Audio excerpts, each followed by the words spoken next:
जय हिंद साथियों, स्वागत है आपका हमारे चैनल में। इस वीडियो के माध्यम से हम जो कि है आपको बताना चाहते हैं कि हमारे इस चैनल के द्वारा आपको जो कि है railway group D, ELP, technician, railway के चाहे कोई भी एग्जाम हो जहां साइंस पूछी जाती है उसके जो कि प्रीवियस ईयर आपको क्वेश्चन कराए जा रहे हैं। तो आप वीडियो को सबसे पहले जो कि शेयर कर दें और अगर आप भी जो कि चैनल सब्सक्राइब नहीं है चैनल को सब्सक्राइब कर लें। और चलिए हम वो स्टार्ट करते हैं। ये जो सेट है हमारा रुक्मिणी प्रकाशन जो कि है रेलवे ग्रुप डी 22 सितंबर 2018 में जो पूछा गया था शिफ्ट 1 में, इन सारे क्वेश्चन हम लोग करेंगे। पहला क्वेश्चन है, जीवाश्म ईंधन जलने पर मुक्त कार्बन, नाइट्रोजन और सल्फर के ऑक्साइड कहलाते हैं। तो जीवाश्म ईंधन पर जलने वाले जो मुक्त कार्बन, नाइट्रोजन और सल्फर के जो ऑक्साइड होते हैं वो अम्लीय कहलाते हैं। कैसे कहलाते हैं? अम्लीय कहलाते हैं। तो ऑप्शन ए इसका क्या होगा? करेक्ट आंसर होगा। ठीक है। और जो जीवाश्म ईंधन होते हैं दोस्तों, मैं और आपको बताना चाहता हूँ कि जो जीवाश्म ईंधन होते हैं वो जो है किस चट्टान से प्राप्त होता है? तो बोलेंगे जीवाश्म ईंधन जो है परतदार चट्टान से प्राप्त होता है। ठीक है। दूसरा क्वेश्चन है, गैल्वेनोमीटर प्रयुक्त होता है। जो गैल्वेनोमीटर होता है उसका यूज जो कि कहाँ पे करते हैं? तो आप बोलेंगे गैल्वेनोमीटर जो है विद्युत धारा की दिशा करने में, विद्युत धारा की दिशा ज्ञात करने में। किसमें? विद्युत धारा की दिशा ज्ञात करने में, यानी ऑप्शन बी क्या हो जाएगा? इसका करेक्ट आंसर हो जाएगा। और मैं आपको बताना चाहता हूँ कि जो है आपका पायरोमीटर होता है, तो जो दूर स्थित वस्तु ताप ज्ञात करने के लिए है। स्पीडोमीटर जो गति को प्रदर्शित, मैनोमीटर तो ये गैस का दाब ज्ञात करने के लिए। ठीक है। और भी जो कि ऐसे आगे बढ़ते हैं हम आपको बताते जाएंगे। लिखा है कि एक किनारे से फिसल कर, एक ट्रक है ना, एक ट्रक किनारे से फिसल कर 0.8 सेकंड में जमीन पर गिरता है। किनारे से फिसलता है और कहाँ पे गिरता है? जमीन पर गिर जाता है। तो किनारा जमीन से कितना ऊंचा होगा? ठीक है। यानी जो एक किनारा है जमीन से कितना ऊंचा होगा। तो दोस्तों मैं आपके लिए एक फॉर्मूला बताना चाहता हूँ इसके लिए।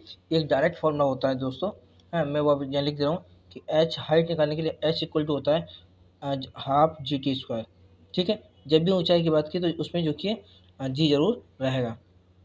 हाइट निकालने तो हाइट रहने दीजिए। इसमें जो है 1/2 जी की वैल्यू आप जो है यहाँ पे 10 लेंगे, है ना।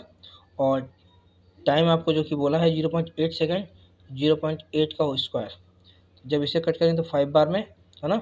5 इंटू 8/10 इंटू 8/10 हम कर सकते हैं। तो देखिए 8 5 जा 5 5 जा, यानी 8/10 बचा। ठीक है।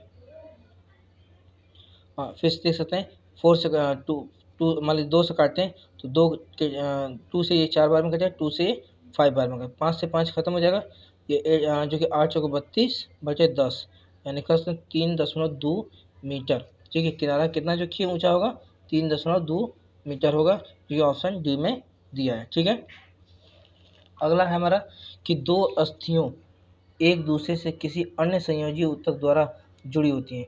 यानी जो दो अस्थियां होती हैं वो एक दूसरे से किसी अन्य संयोजी ऊतक के द्वारा जुड़ी होती है, जिसे हम लिगामेंट कहते हैं। और लिगामेंट को स्नायु भी कहा जाता है। यानी ऑप्शन ए इसका क्या होगा? करेक्ट आंसर होगा। ठीक है। आगे बढ़ते हैं कि 10 ओम के, कितना ओम का है? 10 ओम का जो है एक प्रतिरोध है। 5 नंबर क्वेश्चन देखेंगे। 10 ओम का एक प्रतिरोध है जिसमें 0.5 एम्पीयर की धारा प्रवाहित हो रही है। इस प्रतिरोध में से 1 मिनट में प्रवाहित होने वाले आवेश की मात्रा, तो आवेश की मात्रा कैसे निकालते हैं उसके बारे में हम जानेंगे। Q इक्वल टू होता है आई टी। यहाँ पे देखिए, हाँ Q इक्वल टू होता है आई इंटू टी, यानी आवेश बराबर जो कि समय इंटू विद्युत धारा का मल्टीप्लाई करना है। तो आई का मतलब क्या होता है? करंट मतलब जिससे बोलते हैं विद्युत धारा। तो 0.5 एम्पियर की है। इंटू टाइम कितना है? 1 मिनट। तो 1 मिनट में कितने सेकंड होते हैं? 60 होते हैं। तो जब आप इसे मल्टीप्लाई करेंगे तो ये आपका आएगा 30 कूलाम। क्या आएगा? 30 कूलाम, यानी 30 कूलाम इसका क्या होगा? करेक्ट आंसर होगा। जो कह सकते हैं कि ऑप्शन ए इसका क्या हो जाएगा? करेक्ट आंसर हो जाएगा। जो कि आगे बढ़ते हैं। आगे हमारा जो है क्वेश्चन दिया है परमाणु संख्या 57, जो परमाणु संख्या 57 वाला जो तत्व है संबंधित होता है। तो बोलेंगे परमाणु संख्या 57 वाला जो तत्व है वो किस ब्लॉक से? कहेंगे डी ब्लॉक से जो कि क्या होता है? संबंधित होता है। और परमाणु संख्या 57 वाला तत्व जो है वो लेंथेनम होता है। क्या होता है? लेंथेनम होता है। ठीक है, आगे बढ़ते हैं। इथेनॉल को ईथेन में परिवर्तित करने के लिए, इथेनॉल को ईथेन में परिवर्तित करने के लिए डिहाइड्रेटिंग एजेंट के रूप में किसका यूज करते हैं? तो आप बोलेंगे सांद्र सल्फ्यूरिक अम्ल का यूज करते हैं। किसका? सांद्र सल्फ्यूरिक अम्ल का यूज करते हैं। आगे है दोस्तों, अभी बताया मैंने आपको ओडोमीटर।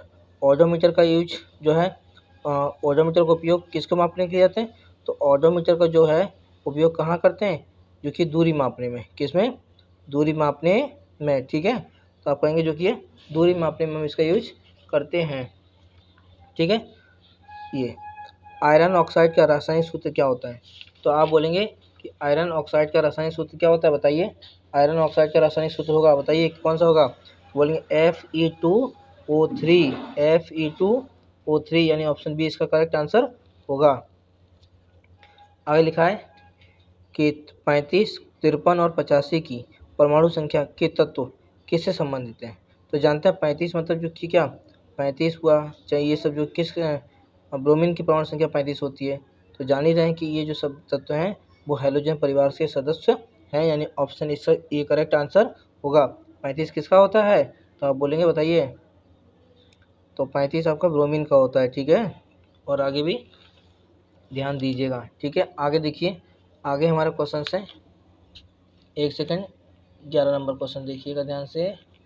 जी बिल्कुल, 11 नंबर क्वेश्चन देखिए कि किसी बंदूक से बुलेट दागे जाने पर बुलेट की जो गतिज ऊर्जा होती है,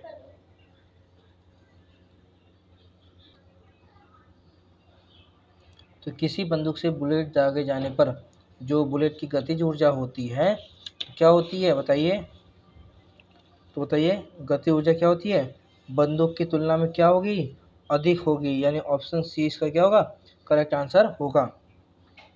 जो हमारा घर्षण बल होता है, घर्षण बल कार्य करता है, कैसे कार्य करता है बताइए? बल की दिशा के लंबवत काम करता है, बल की दिशा में किसी कोण पर कार्य करता है, बल की दिशा में काम करता है, कि बल की दिशा के विपरीत काम करता है। तो जो घर्षण बल होता है वो जो बल होता है उसकी दिशा के विपरीत कार्य करता है। ठीक है, तो आप इसको क्या करेंगे? याद रखेंगे। ठीक है, अगला क्वेश्चन है कि किसी वस्तु को मुख्य फोकस पर रखने पर अभिसारी दर्पण द्वारा निर्मित प्रतिबिंब का आकार होगा, कैसा होगा? तो कहेंगे अत्यधिक आवर्धित होता है, यानी मुख्य फोकस पर रखेंगे तो बहुत ही बड़ा जो कि प्रतिबिंब आपको प्राप्त होगा आकार में। तो ऑप्शन ए क्या होगा? इसका करेक्ट आंसर हो जाएगा। गर्भाशय में भ्रूण को पोषण प्रदान करने वाला ऊतक कौन सा होता है? तो बोलेंगे प्लेसेंटा। कौन सा होता है? प्लेसेंटा। ठीक है, आगे बढ़ते हैं।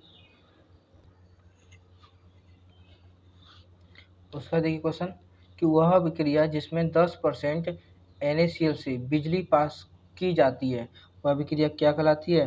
तो वह विक्रिया हमारा क्लोर क्षार अभिक्रिया कहलाती है, यानी ऑप्शन ए इसका क्या होगा? करेक्ट आंसर होगा। ठीक है, आगे बढ़िए। आगे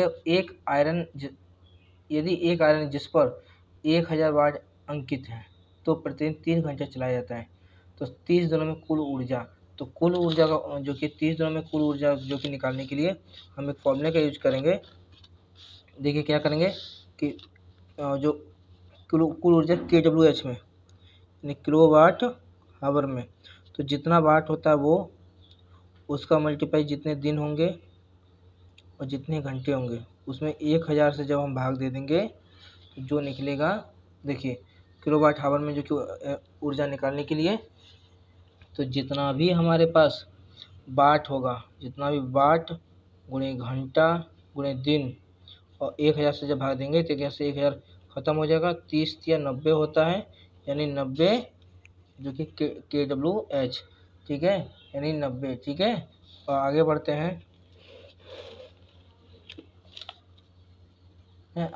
हैं। कि 1 बिलियन का pH जो है 6 है। ठीक है, 1 बिलियन का pH कितना है? 6।